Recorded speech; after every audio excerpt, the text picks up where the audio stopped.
do y'all know about a brother who lit up polite society with that thing-a-ling, but took it too far and made a whole bunch of people mad? Not much, I bet, because after he screwed over the right one, pun intended, he was thrown to the wolves. This is Ashley with Ashley Says So, and today we're going to talk about the infamous Leslie Hutchinson. But before we do, I want to tell you to go to ashleysaysso.net to get your merch. Also, congratulations to all of our winners from our Christmas Live giveaway. And for everybody who sent me Christmas gifts, your shout out will be on the next video. I just want to give it more time to make sure that I have received everything, so I won't leave anybody off of the shout out list. Now let's get to this disclaimer so we can get to this messy behind tea that the British folks tried to cover up.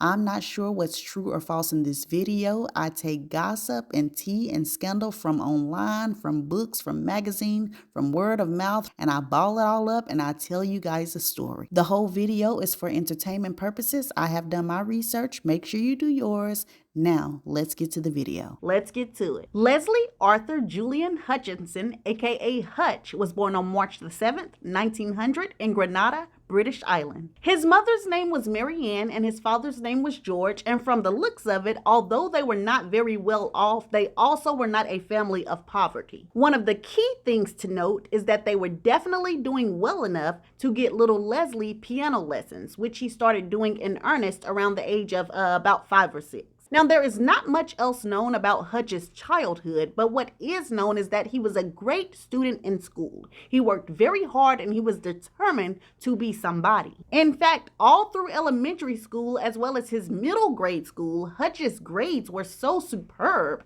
that by the time he got to high school, he was able to graduate at the age of 16 and was immediately offered a scholarship to a prestigious medical school in New York. But while his parents were back home preparing for the better life that their son's medical career would bring them, Hutch was in New York effing up, honey. He ended up getting a taste of the music scene that was blossoming in New York. And it is believed that although he never told his parents he wanted to be a famous musician, that is what Hutch really wanted to do the whole time. So Hutch breaks the news to his parents and he ignores everything everybody has to say and he ends up joining a band. And this band was led by a man named Henry Broadway. And this was not just your run-of-the-mill band. Almost every single member of this band were black men of high pedigree. These men came from middle class, upper middle class, and sometimes even wealthy families. And so because of this, the Broadway band, as they were called, were full of men who knew their worth. And because they knew their worth, they performed for people who could pay them their worth. So their audiences were almost always made up of high rollers, multimillionaires, people from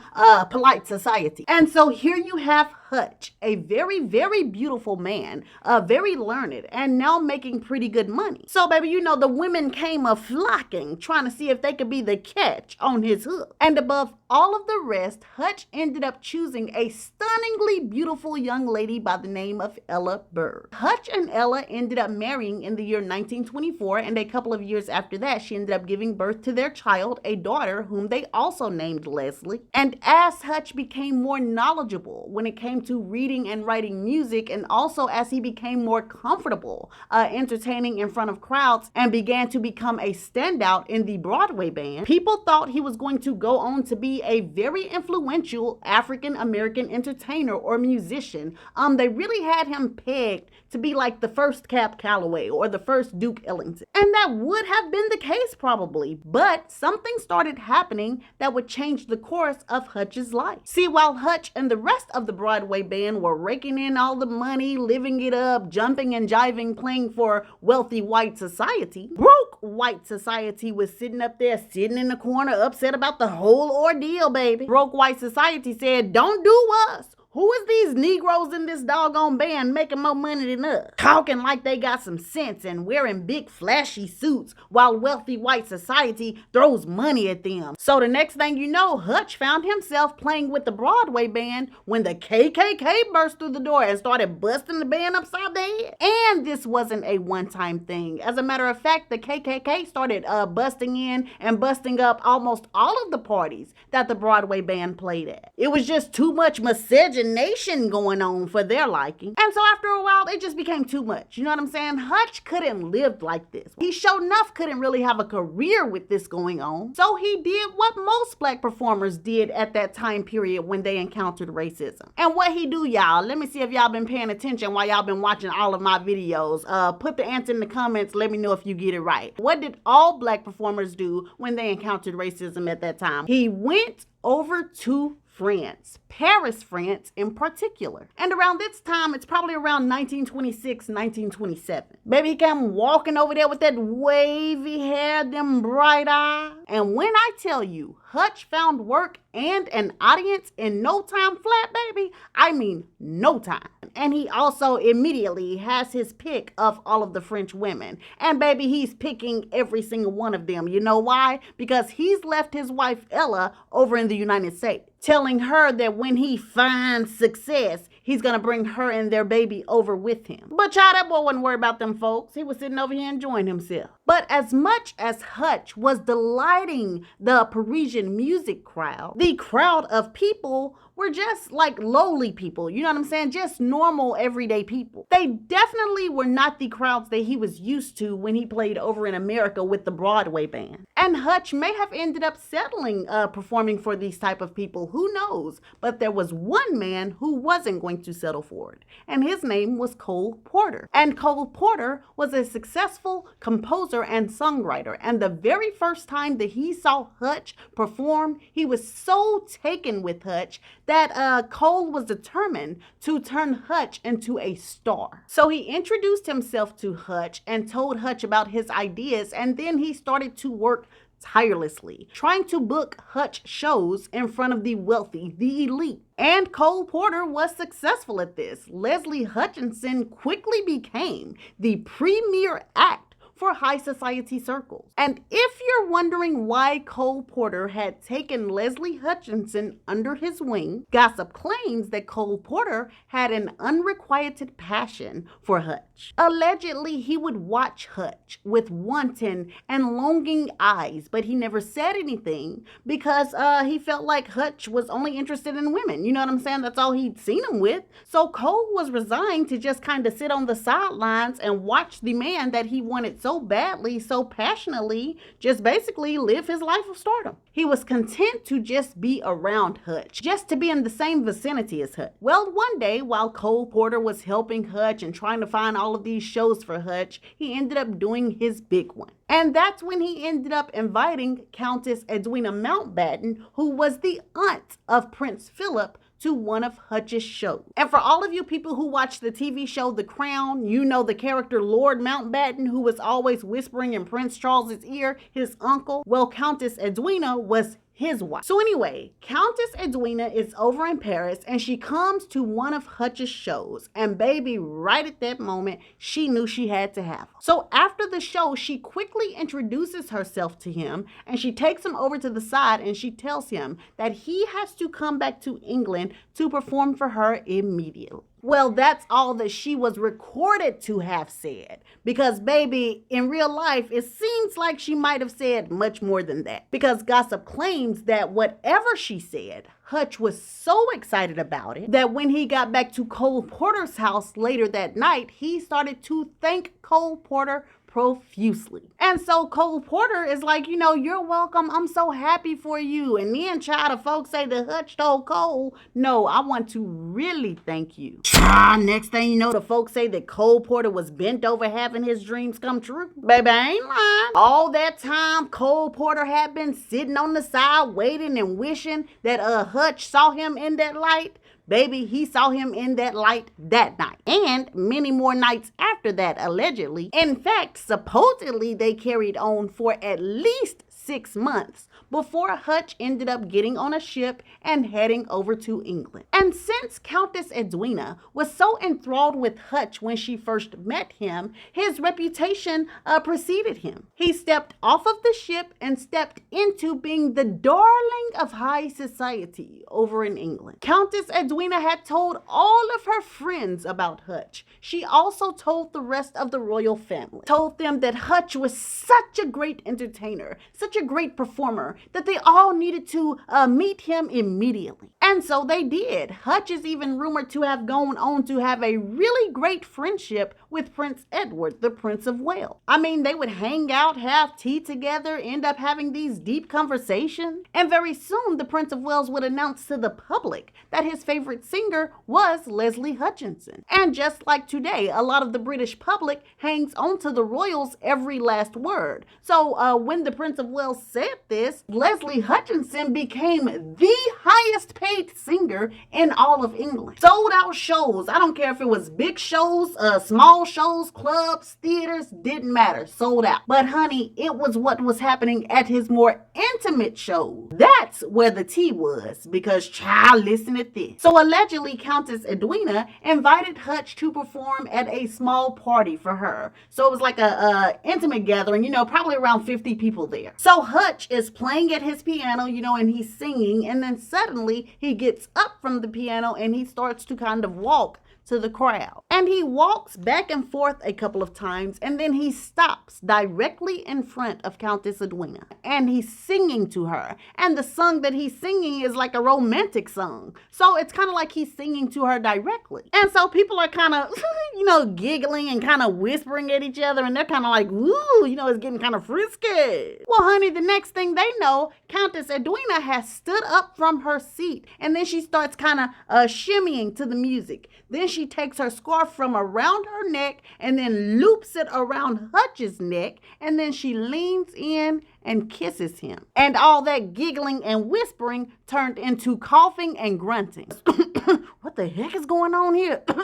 Somebody need to sit their tail down. But Countess Edwina did not care. And because she didn't care, Hutch didn't care either. And Hutch felt like he had a cause not to care even more when later on that night, Countess Edwina invited him back to her bedroom and they got it on. And as for Countess Edwina, she wanted her lover to look good, feel good. And so she started to spoil Hutch. I mean, she gave him a gold ring, gave him a lot of money, a bejeweled cigarette case. Honey, then she got him something to let him know exactly what he meant to her. And that was a diamond-encrusted cod piece. The folks say she told Hutch, I got this enlarged for you because I know you're going to fill it out well. And so gossip claims that Hutch started to change, and it wasn't for the better. The fact that she had chosen him as her lover kind of sealed the deal for him that he was in the upper echelon. You know what I'm saying? He was on another level. Hutch became very, very arrogant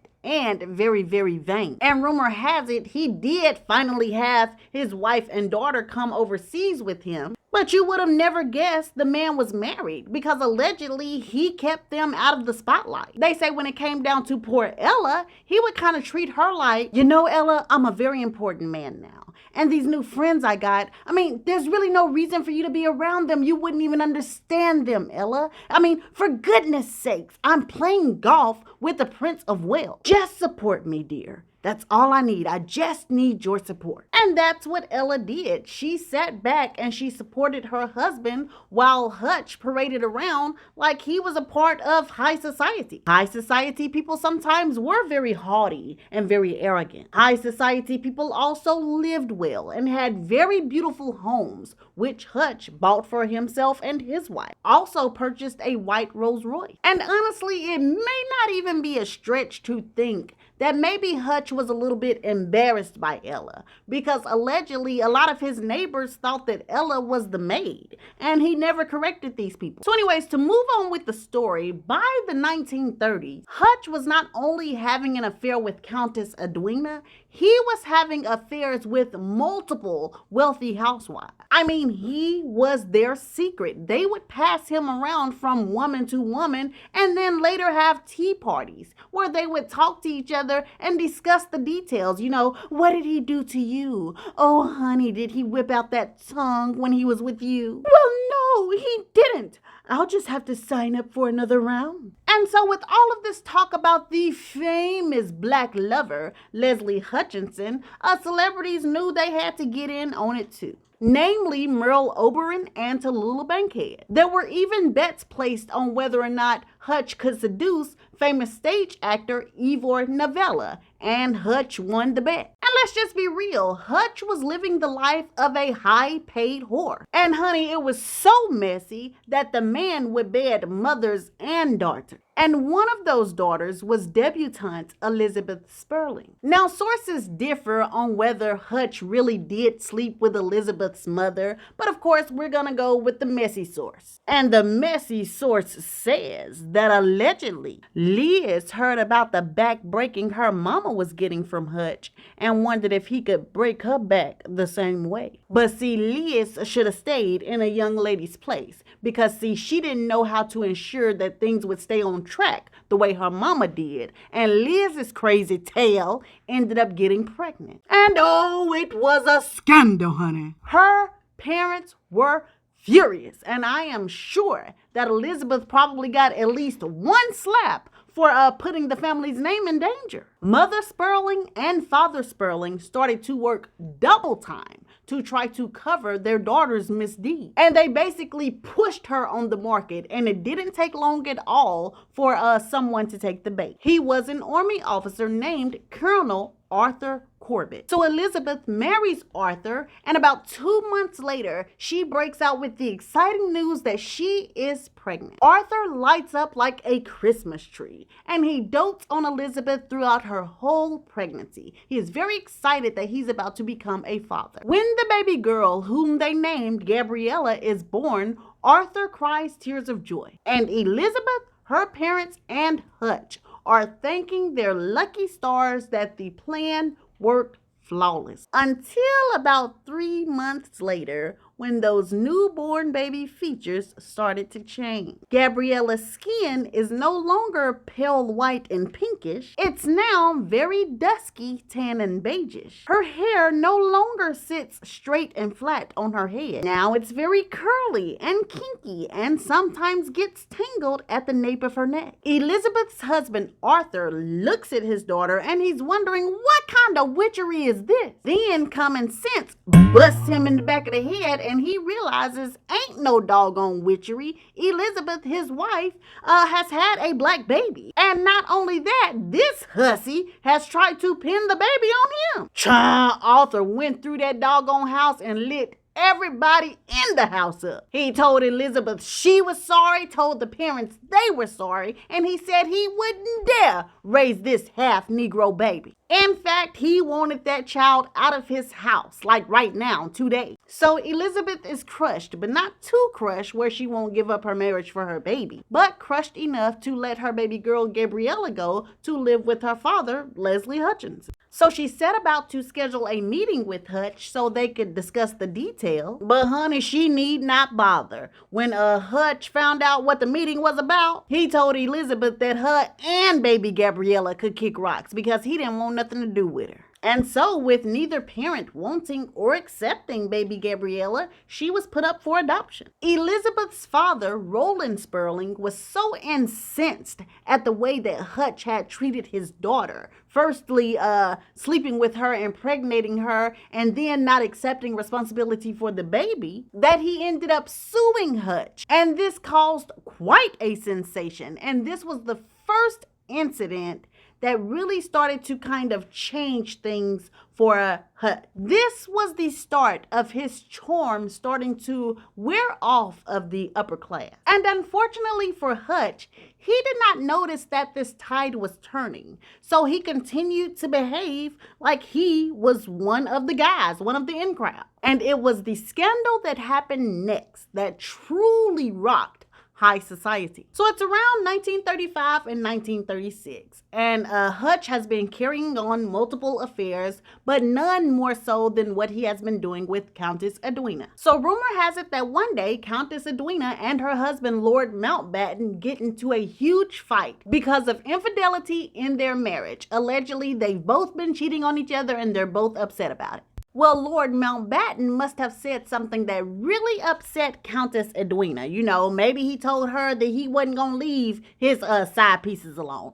Who knows? All people know is that later on that night, Countess Edwina throws a party and she invites Hutch to be her entertainment. So Hutch is playing on his piano and he is singing his song, and this time he does not move. It is Countess Edwina who stands up from her seat, shimmies her way to the piano where Hutch is playing, leans down in full view of everybody, and passionately kisses Hutch on his neck. Now, mind you, plenty of people in the upper class sort of have an idea that maybe the Countess and Hutch have had flings, but it never was truly confirmed for them, and they didn't expect it to be, because they expected that it should stay behind closed doors. That's the way high society operates. People do whatever for show, but they keep it all behind closed doors, shush. So keep that in mind. Like I said, that's the way high society behaves. So anyways, imagine these people seeing Countess Edwina lean down and passionately kiss Hutch's neck. Then Countess Edwina makes a huge show by stopping Hutch from playing in the middle of his song, grabbing him by his hand and telling him that she needed to see him in the dining room right this moment. She has an issue that can't wait. So Hutch follows Countess Edwina into the dining room, and baby, they said as soon as that door shut, it sounded like a sex war was going on in there. There was moaning and grunting and glass shattering everywhere. It sounded like plates and cups were being thrown off the table. Folks even started to hear clapping noises. And you talking about somebody's hair blown back. The people on the other side of the door that were listening to what was going on in that dining room, they were absolutely amazed. They were in shock. And they were upset. I mean, this was some crass, low-rent stuff here, honey, and very vulgar. And not only is this happening with a lady from high society, she is a lady that is a relative of the royal family. Now, Countess Edwina doesn't care about the way people feel. And like I said, for Hutch, he's really unaware. So when he and Edwina come out of the room, she's like pulling down her dress and straightening out her clothes. And Hutch comes out smiling behind her, and he makes a beeline straight for his homeboys, I guess I'll call them. And then Hutch starts to kind of brag to these guys. Oh man, you boys wouldn't believe the way I just took her in there. She was just so ready for it. And so was I. In fact, I was so ready that on my very first thrust, I pushed her halfway across the table. She just took off flying, sliding, man. It was just so amazing. And I'm sure some of those men he was telling this to were probably kind of laughing and smiling with him. But the real truth is that they were hot up under the collar. They felt like this black man is, rising too high for his own good. The nerve of him to talk about one of their female English roses the way he's talking about her. And then Hutch did himself no favors by leaving the party that night and telling multiple people, going around bragging about what he has done to Countess Edwina. And so word starts to spread around high society. You know what I'm saying? This man, first of all, got the debutante Elizabeth Sperling pregnant and then kind of abandoned her with the baby and stuff like that. And now you sitting up here talking about how you smashed the Countess. It was bad news bears, baby. And then things really came to a fever pitch when a magazine, or it may have been a newspaper, I'm not sure, but they ended up printing out a gossip column. And it read something like, one of our very own countesses was caught in an embarrassing predicament with a famous black singer. And the British public, who today still gobbles up all type of gossip on high society and royals, immediately set to work on trying to figure out this blind item. And so they figured out the Countess pretty fast and pretty easily. So they knew that that was Countess Edwina. But when it came to the black singer, they were way off of the mark. So off of the mark that out of nowhere, Paul Robeson started to get letters telling him that he better keep his black pee-pee out of England's lily-white Countess's TT. I mean, just a scandalous thing, child. Now, Paul's hair was blew back because he didn't know what was going on, and so he had to end up coming out and explaining that not only had he not messed around with Countess Edwina, he had not even met her at that time. So the public went back on their mission, and pretty soon they were able to find out that the entertainer was actually Leslie Hutchinson. And it just turned into tabloid fodder. I mean, it was just gossip fodder, you know, and it really made the royal family look bad, look so bad that the king and queen called a meeting with the Mountbattens, and they told them that, you know, you need to fix this. And guess what? In order for the Mountbattens to fix this, and in order for Countess Edwina to remain clean in the public eye, Hutch had to be kind of made out as the bad guy. You know, he kind of had to be shoved out into the cold. And that was the day that Leslie Hutchinson found out what it meant to be left out in the cold when it came to the royal family. Baby, I'm talking about everybody and everything closed ranks. Nobody would talk to him anymore. All those high society cafes and theaters where he used to book gigs, no sir. It was like a bunch of metal fences like rising up on him. And so all of this hit Hutch like a ton of bricks. Just weeks ago when he was laughing and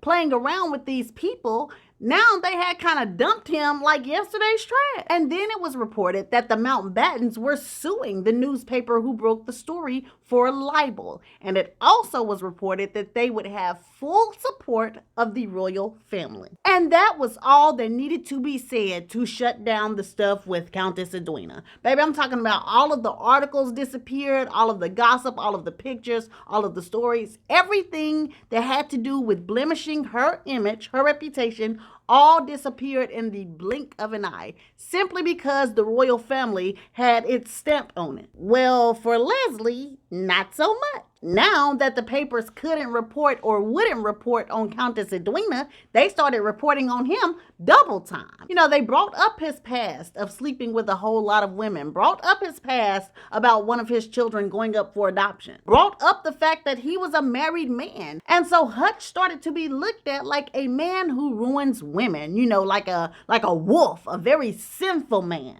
With all of this bad press, Hutch's reputation went down the drain. And even worse than that, his career went down the drain. He was already not getting booked anywhere anymore. Now radio stations were not playing his music anymore. His records were basically taken off of the shelf. Him being the highest paid singer in Britain was just eradicated. Hutch was very desperate at this point in time. You know, he kept trying to reach out to his friends of high society, and everybody just kind of shut the door in his face. And so Hutch didn't know what to do, but he didn't want to think the worst of the worst. You know, he just felt like, you know what?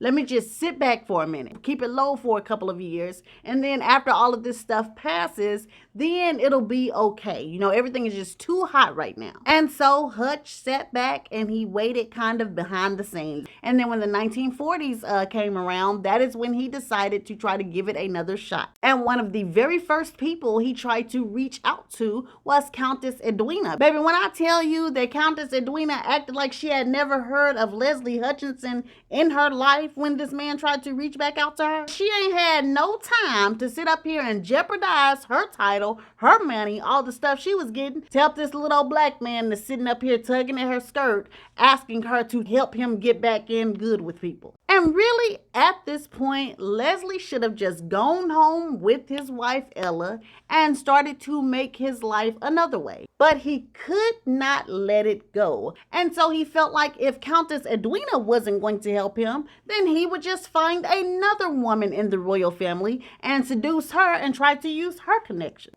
And the lady he settled on was Princess Marina of Kent. And Princess Marina did indeed fall for Hutch. But the what? Say it with me.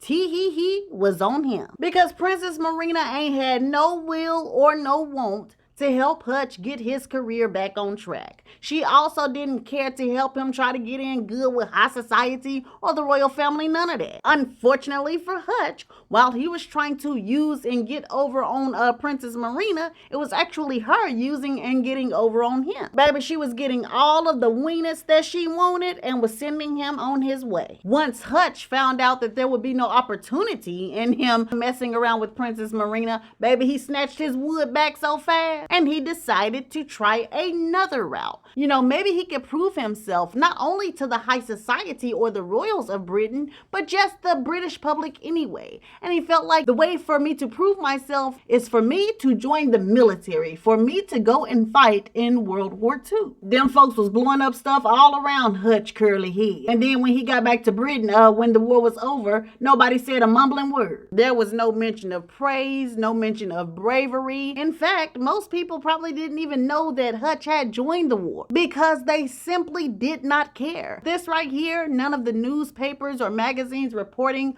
on him going to the war. This finally is what started to open Hutch's eye. He had gone from being Michael Jackson to just a regular Joe Schmo, and it sent him into complete despair and depression. For the rest of the 1940s, Hutch spent his time booking very small gigs and then drinking himself to sleep. His wife, Ella, tried to be a comfort to her husband, but bless her heart, she just was not enough. While Ella was hoping that her husband would try to wind down with age, Hutch was sitting around rubbing his hands together, getting ready to pounce on the newer generation of royals. And he took the easiest route there was, and no pun intended, but that route was Princess Margaret. It's alleged that she was only 25 years old, and Hutch was 55 years old when he managed to seduce her and get her in bed. And poor Ella, this was just another heartbreak to add to her list. And some would even say that this was one heartbreak too many, because allegedly 2 years after Hutch and Princess Margaret hooked up,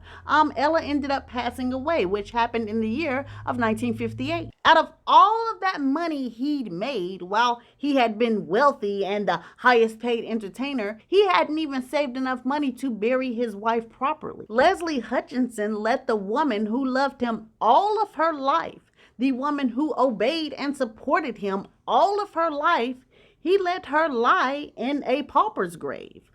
With no headstone or anything. And maybe Hutch regretted the way he treated Ella. Who knows? But if he did, he sure didn't act like it. He continued his life of messing around with young women, drinking, and gambling. In fact, in 1965, he ended up having yet another love child. This child's name was Emma. And there's not much on record saying if Hutch was ever a part of this child's life or not. But even if he was a part of her life, there was really nothing he could do for her monetary-wise, because he had already lost most of his wealth because he wasn't really bringing any money in and he kept spending. But then, like I said, now he had started gambling. It got so bad that in 1967, he ended up losing everything. That big, fabulous, beautiful house, the Rolls Royce, everything was gone. And once Hutch lost all of his possessions, there was really not much left for him or of him. He basically turned into an old man who hung around in rundown bars and tried to talk to people about what he used to be. Hey, young man, you know who I am, don't you? What, man? You don't remember me? See, I guess it's before your time, young buck. I'm Leslie Hutchinson. You know, the world-renowned singer. Tell you what. How about I tell you this story of how I went golfing with the Prince of Wales? He would also tell him about the beautiful actresses he bedded, all of the fancy places that he sang at. But if any of those young bucks were to ask him, okay, well, great, well, what are you doing today? All Hutch could do was order another drink and turn his head because he had absolutely nothing going on. Now, by the time the year 1969 came around, Leslie Hutchinson was very frail and thin, and he suffered with bouts of pneumonia. And the last bout that he came down with in August of 1969 ended up killing him. The actual date of his death was August the 18th, 1969, and Leslie was 69 years old. And so this is the very sad, scandalous story of Mr. Leslie Hutchinson, a world-renowned, highest-paid singer and entertainer. And Leslie or Hutch's story is sad, but Hutch kept on begging and trying to be a part of people who did not want him. You know what I'm saying? Hutch had all the time in the world to go back to America, go to Africa, go wherever, and try to reinvent himself, revamp himself, or even say, forget those high society people and start with another level of people. But you know, he just wouldn't do it. I don't know. It's like he just could not see himself going down from where he was. But anyways, like I said, this is the end of the old Hollywood scandalous tale of Mr. Leslie Hutchinson. I hope you guys enjoyed this video. If you did, go ahead and like the video. Guys, go ahead and push the subscribe button, and I will see you guys soon with another video. Bye.